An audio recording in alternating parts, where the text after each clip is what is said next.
Askwith, could you give a wave so people can see who you are? Hi, Marion. Thank you. It's very nice to be introducing you, having worked with you years and years ago in probation. So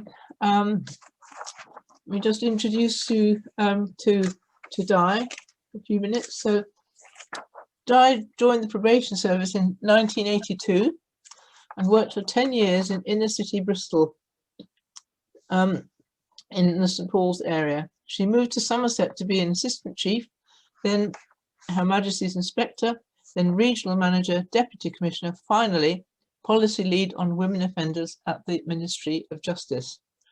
She retired in 2011 and did some international consultancy work in Jamaica and Serbia. So I'd love to talk to you about Serbia sometime because I did some work there as well. She has a special commitment to justice and race equality, from developing a community-based approach in St Paul's in Bristol to drafting guidance for the Independent Monitoring Board nationally on monitoring race equality. She's been an IMB member at a women's prison since 2014. So over to you, Di. We're very much looking forward to hearing what you've got to say. Thanks very much, Marion. Yes, hello everybody. First of all, I need to apologise because my broadband appears to be playing up. So if I disappear, I will come back, but it's something I can do nothing about. So I'm sorry about that.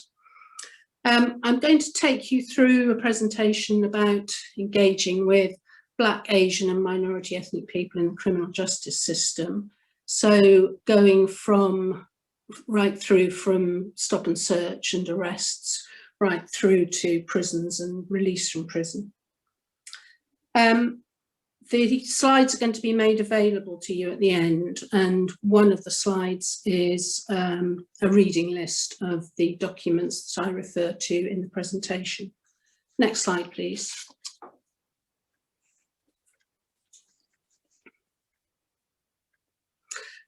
Firstly, the independent monitoring boards. I gather that some of you will know very well what the independent monitoring boards do, but for those of you who are less aware, we operate under legislation, which you can see there. We're a national organisation made up of independent boards at each prison, with volunteers who ensure that prisoners are treated fairly and humanely, monitoring what goes on in prisons, immigration centres, short-term holding facilities and flights deporting people. So to do this, we visit prisons regularly. Once through the gate, we draw keys. So we have a right of access to every part of the prison or immigration centre. And prisoners and detainees can ask us to look into issues for them. We also have a national helpline, which Polly told you about earlier on. At the prison where I volunteer, we produce a weekly report on what we found, which is shared with the governor, who reports on any remedial action that they've taken as a result. And we also produce an annual report, which, as it happens, was published this week. So if you Google annual report Eastwood Park, you'll be able to have a look at what we say about what's happening at that prison. I also need to say that what I'm going to say after this is my own personal opinion rather than being representative of the IMB particularly. The next slide, please. So, talking about race and criminal justice, I have to admit being feeling a little uncomfortable presenting on race as a white person. I'm not an acknowledged expert in the field, rather a committed layperson who thinks about these things. In the end, I believe we have to take individual responsibility to do what we can to fight racism in all its forms. And part of that is taking other people with you on that journey. So if any of you believe that you have an influence in any forum, in any circumstances, you can make your contribution to whatever degree. It all makes a difference. A word about terminology. Terms evolve over the years. over time, we've used, under the umbrella of race, a number of different terms. So at one time, it would have been acceptable to use the word coloured. In current usage is Black, Asian and minority ethnic, sometimes referred to as BAME. There's been a recent debate about this term, and certainly a feeling that with all of these words that they homogenise the debate and are reductive, so everything reduces down to the point where anyone who is not white is treated as other. So whilst I think we're stuck with this term for the moment, it's important to make sure that when you're thinking and talking about race equality, you're careful to focus on the detail, the granularity. So, for instance, is the experience of a Bangladeshi young man from South London the same as an Afro-Caribbean older woman's experience living in a rural community? Probably not. I'll also be using the term GRT for Gypsy, Roma and Traveller. The term disproportionality you come across a lot in the debate about race and criminal justice, was particularly used in David Lammy's review. In this context, this refers to people being treated differently and worse based on their ethnicity.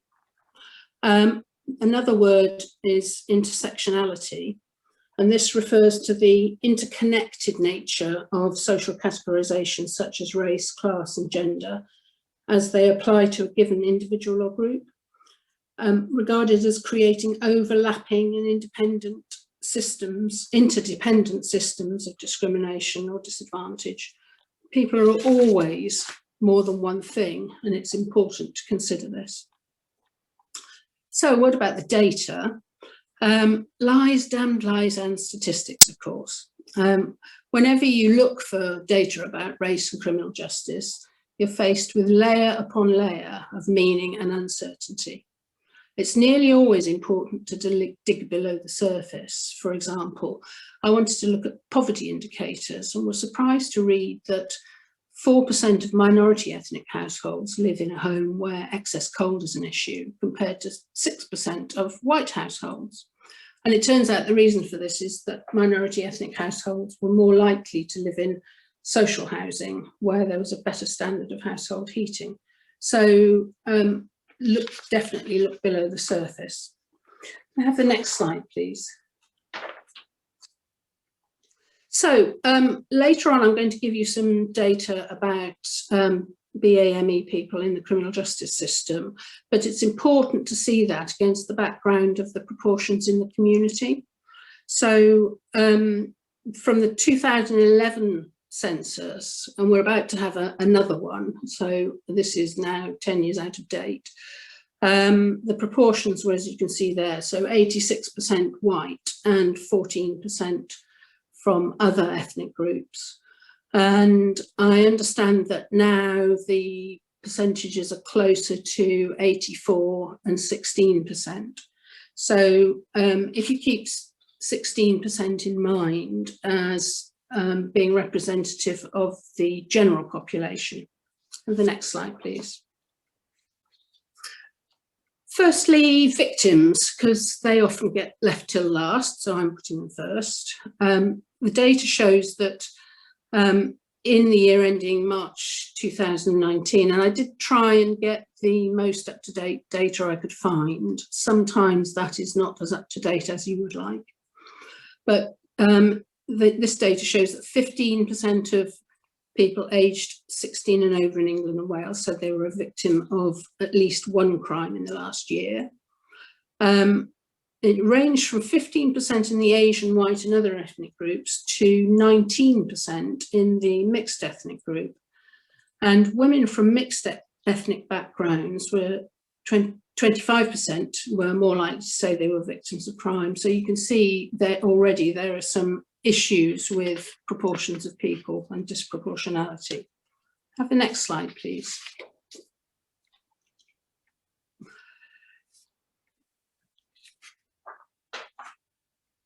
So David Lammy was commissioned to carry out a review which reported in 2017, and this was an absolutely seminal work which set out in much detail and very persuasively the disproportionality that he could see from looking in depth at all the data in the criminal justice system. The government has produced updates on this regularly. There was one in 2018 and one in 2020. And the statement there, which I will just let you read for a minute, is from the 2017 review.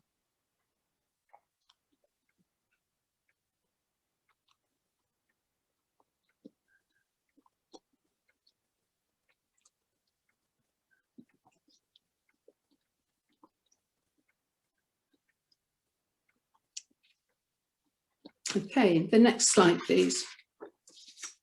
So, in terms of an update, I did try when I was putting these slides together to bear in mind the title for today's conference on hope, and sadly that there are some aspects of this where I ended up not having a lot of hope at all. More of that later. So in the 2020 update, it was said that there remains an overrepresentation of ethnic minorities within the criminal justice system and disparities in aspects of their treatment, which the government is determined to challenge and change. The report outlines a lot of effort to address the recommendations, but sadly, at the end of the day, there's not a lot of difference for BAME people in the criminal justice system. So this, I think, is a really important slide because it sets out for you in graphic detail what's happening within the criminal justice system. And so I said earlier on, 16% of the general population, and then people from a BAME background, 23% arrested, so already it looks like too many. 24% then remanded by the magistrates court, and 26% of people remanded to the Crown Court. And then what you see is a drop-off back down to 23% of prosecuted and 21% convicted. Now, what that tells me is that there's an issue with people being arrested with insufficient evidence that eventually means that the cases are dropped. But then what you find is that people sentenced to immediate custody goes up, and the percentage of people in prison goes up.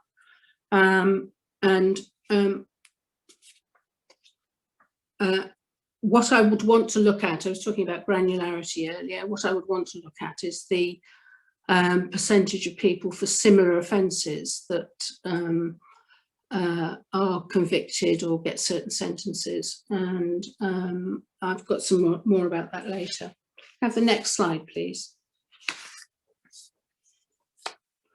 So lots of this begins with what happens in the community. So you can see the stop and search figures, and there is massive disproportionality here for people who are black.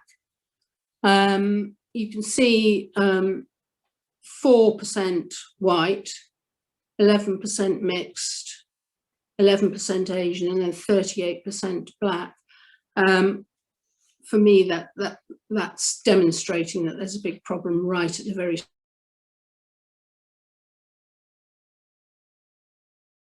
that is the ones in dark blue, which are the kind of composite ones for black, white and mixed. I'm back in. I can only apologise for my technical issues. Marion, you were quite right. It's the disproportionality you see between those dark blue bands, with white at 10% and black at 32%. So the disproportionality that started with stop and search is continuing. Next slide, please. So, young people, this is the issue I find most disturbing. It's a trend that the numbers of BAME young people are entering into the system are the most disproportionate. And very recently, the Youth Justice Board published their data looking at trends in the last 10 years, and it showed the figures which you can see there.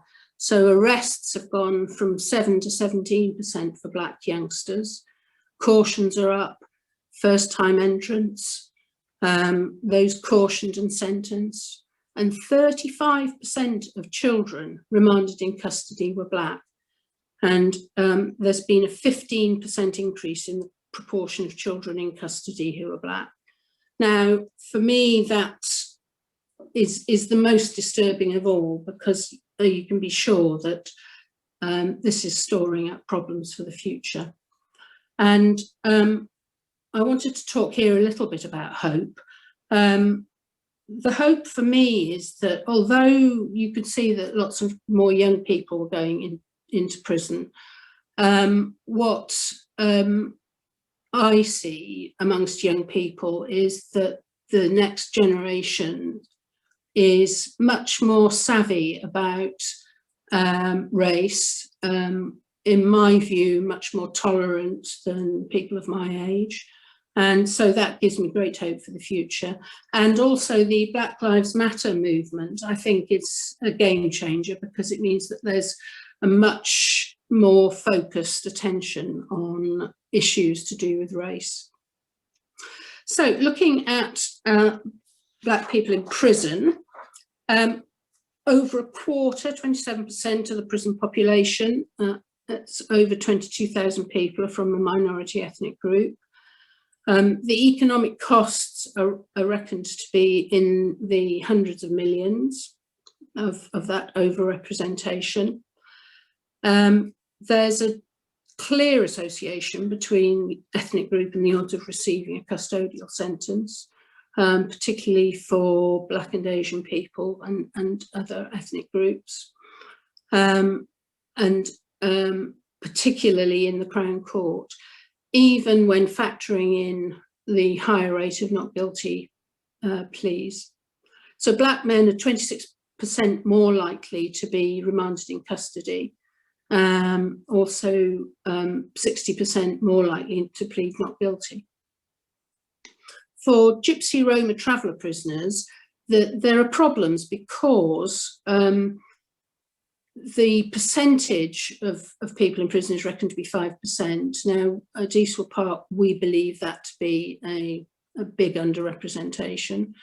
And it's estimated that it's 0.1% of the general population. So again, there's some disproportionality there. So next, please. So with young adults, the overrepresentation for the youngsters continues with young adults, and about 43% of young adults in prison, so this is the 18 to 20 group, are reckoned to be from BME backgrounds. And a recent survey of the Prisons Inspectorate found that 43% reported from, sorry, I'm losing it a little bit here. I'm trying to speed up to catch up with my dropouts, compared to 27% of older prisoners.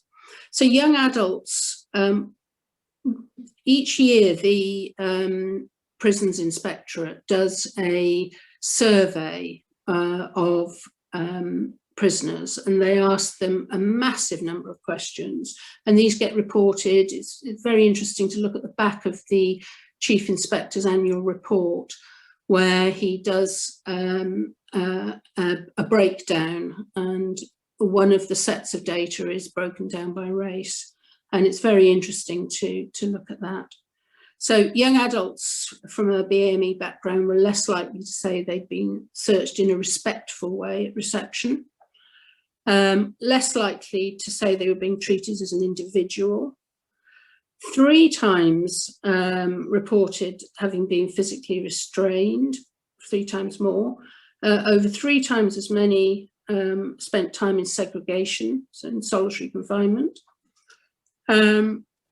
They were less likely to say they were being helped by staff to achieve their custody plan targets, and also less likely to say that their prison sentence was would have made them less likely to reoffend. So not a good picture at all. So next, please.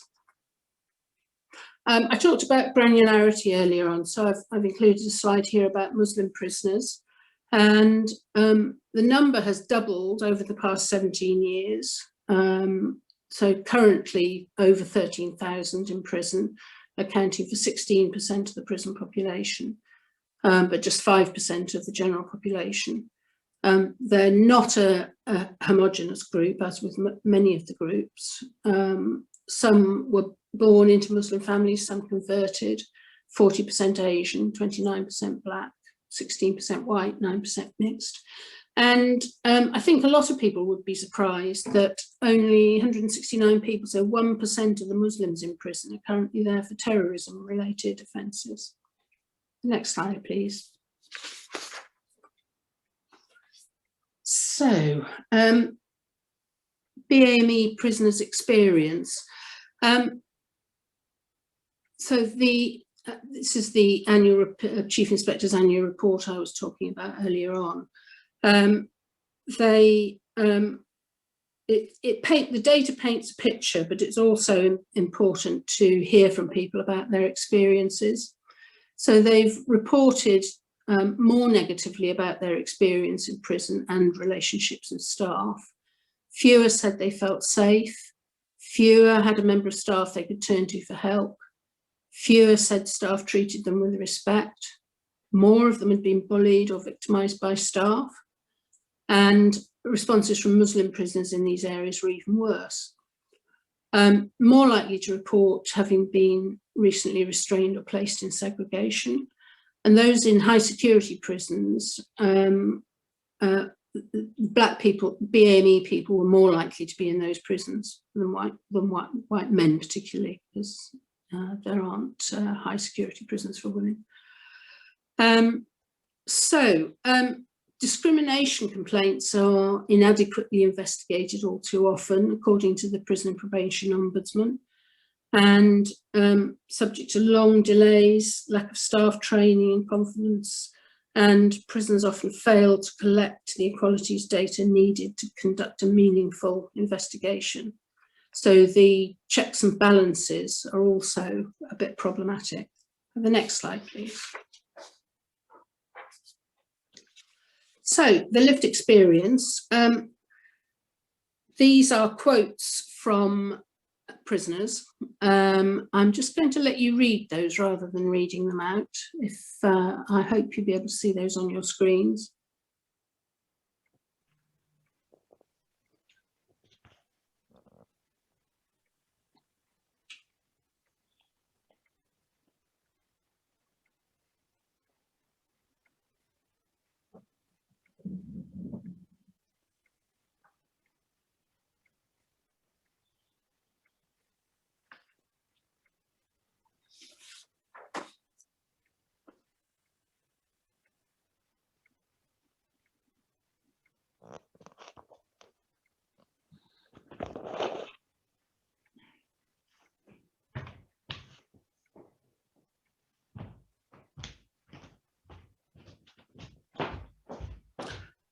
Okay, can I have the next slide, please?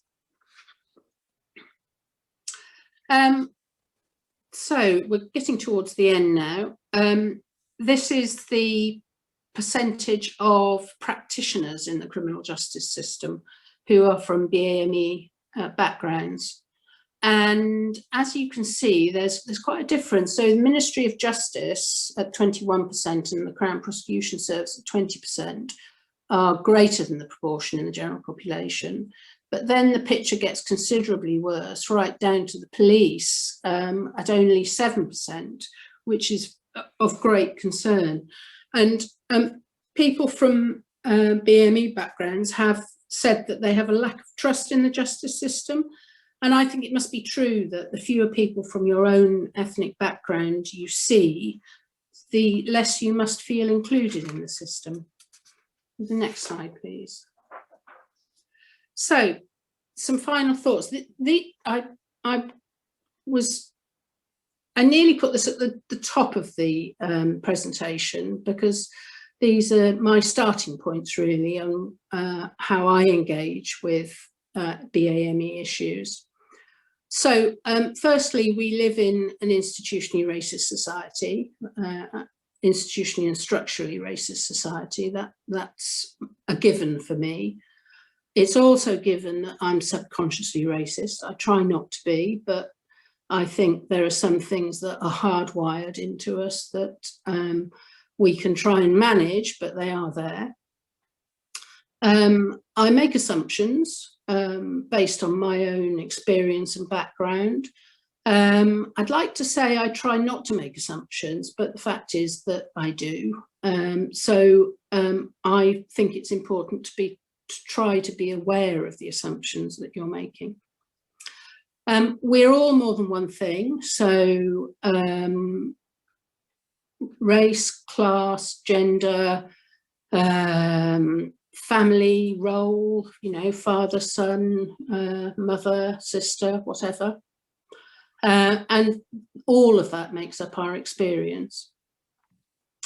What I intend may not be how it's received. I mean, there've been occasions in my working life where I've been working with somebody from a BAME community, and I've thought I wasn't being racist, but somebody has interpreted or received what I have said as being racist. And, you know, neither side is wrong in that respect. And I will always try and challenge racism. It's a small step to take. There are a few examples where I haven't, and that's where I thought if the BAME person was involved, that they had been clear that they didn't want this to happen. So I stepped back. But I always try to challenge racism from the mild version, which is, well, you know, you might think that, but that's not what I think, to the reporting somebody for being racist in a formal way. So next slide, please. So this is the reading list. These are the references that I've taken the data from and the quotes from, just in case you want to look into this further. Next slide, please. Finally, some other sources of information. I really recommend the prison radio podcasts, which are brilliant, especially the 4 that are prisoners talking about their prison experience in their own words. Edwina Grosvenor's Justice podcasts are good, and the David Lammy interview particularly interesting. There are 2 race equality think tanks who publish interesting reports, Equality and Human Rights Commission. And finally, I did notice that most people at the conference are in a certain age group, and myself included. But if you want to hear what the view of a young Black person in Britain today is, please do look at the YouTube video. Dave, he's a young rapper. If you search for Dave Black Live at the Grammys, and it's just brilliant to get a perspective on a young person living in Britain today. And I think that's everything from me. I hope I've left some time for some questions. Yes, I think you have. I think we've got about 7 minutes for questions. So, yeah, thanks, Di, for a really good overview of what's going on and for catching us up with the latest statistics and view as you see it.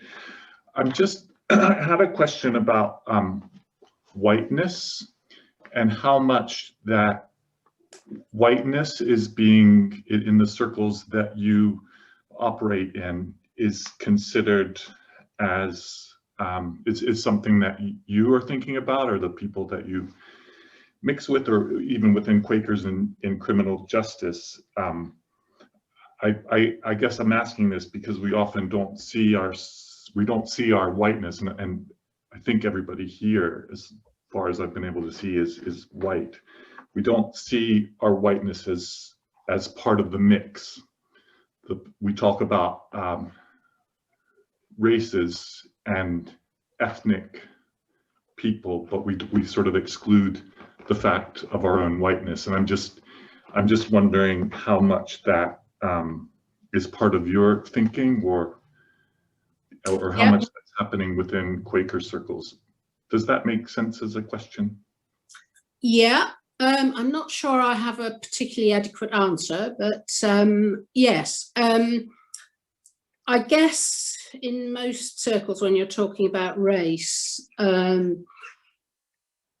white is another perspective. It's obviously the majority perspective in most of the worlds that I operate in.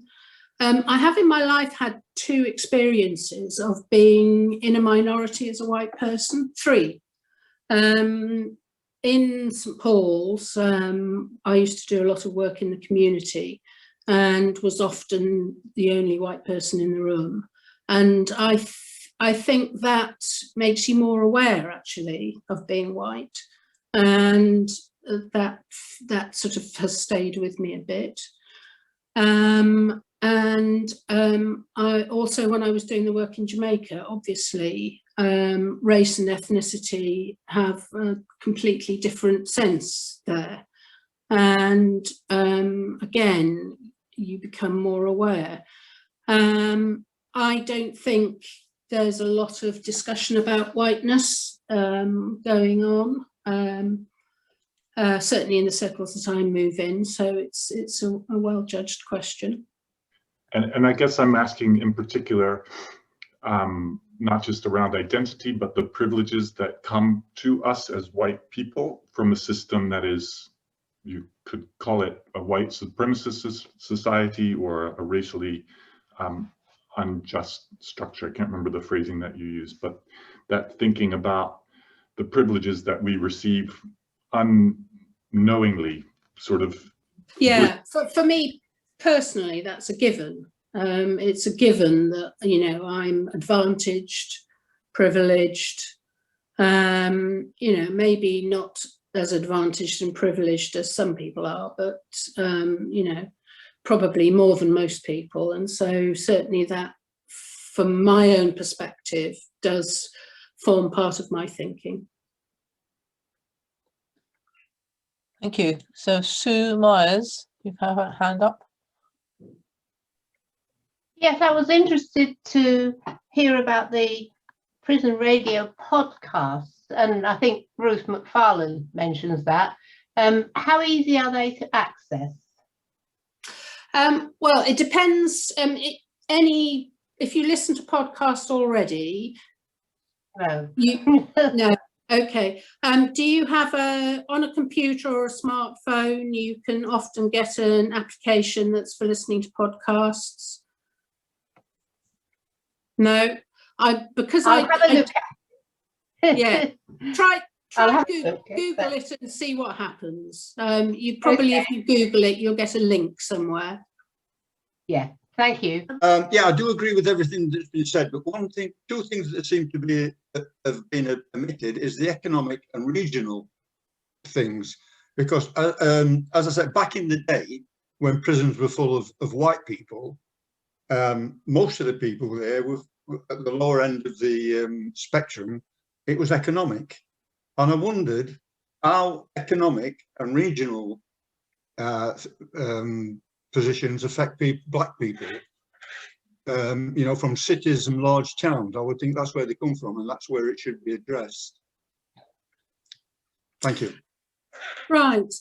Well, obviously there are regional differences. I come from the southwest, which has quite a low population of people from BAME backgrounds. That gives its own problems, which, for instance, means that for those who are already in a minority, they're in a much smaller minority in the southwest. And also the staff tend to have less of because a majority of staff come from a white background, they tend to have, as a body, some people are different, but as a body would tend to have less experience and knowledge and sometimes sensitivity to different cultural backgrounds. So you're right to point that there is a regional difference, but that doesn't mean to say you shouldn't put the same effort into addressing the issues in, say, Somerset, which is where I am, than inner city Manchester, for instance. You have to put the same amount of effort in. In terms of economics, for sure, the overall BME population, my belief is that they are more economically disadvantaged. There was, in fact, something in The Guardian today about disadvantage in the job sector. And so, you know, right from the start, people from BME backgrounds are disadvantaged. Thank you. Do we have time for one more question, or is that going to be it? Okay, Mary, you had your hand up.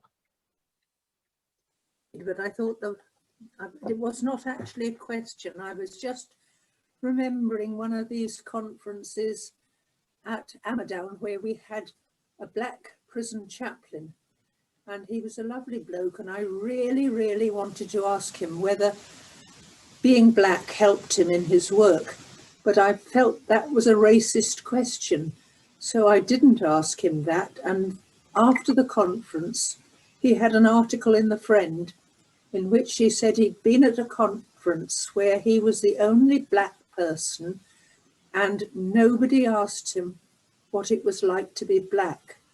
And I think quite often when we're trying to not be racist, what we do may be interpreted as racism. I was pleased to see you said that we are all racist. We can't avoid it. Di, do you want to respond very briefly? Yes, it's fraught with difficulty, I think, is probably the right thing to say. And I've certainly had conversations with black people who are fed up with white people asking them, well, what should we do? And asking them to be the solutions to problems that other people have created for them, if you like. So I think it's a difficult landscape to navigate, and you can only really do the best you can. Okay, I think that's a very good note for us to finish on. So I'm going to hand back to Melanie, who's going to talk us through our breakout rooms and home.